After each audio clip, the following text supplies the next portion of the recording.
Welcome to Shirts Works. Let's look at an ellipse. How do you make it? What is it?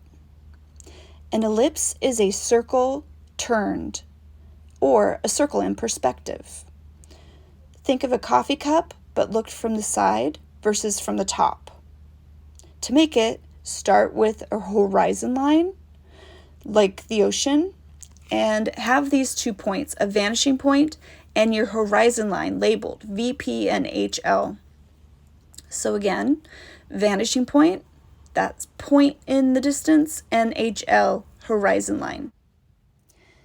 So to make an ellipse in 1 point perspective, first you have to understand how to make a cube in 1 point perspective.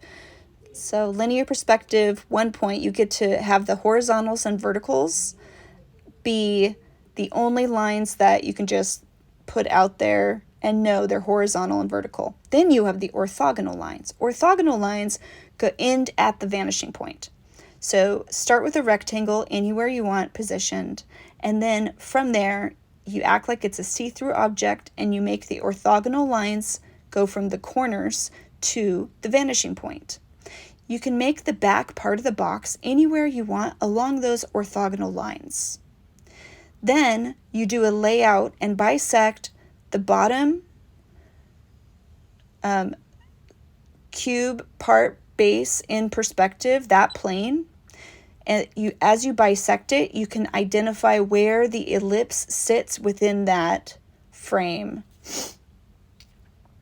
So notice here as I walk you through it.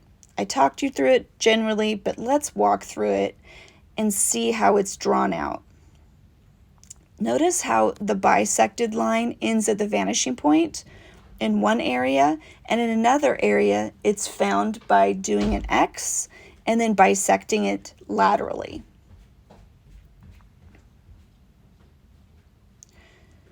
And then in red, the ellipse is drawn in. Now it's a circle in perspective.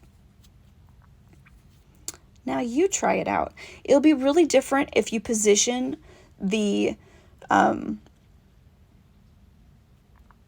rectangle in different areas above or below the horizon line, or from the left to the right of the vanishing point.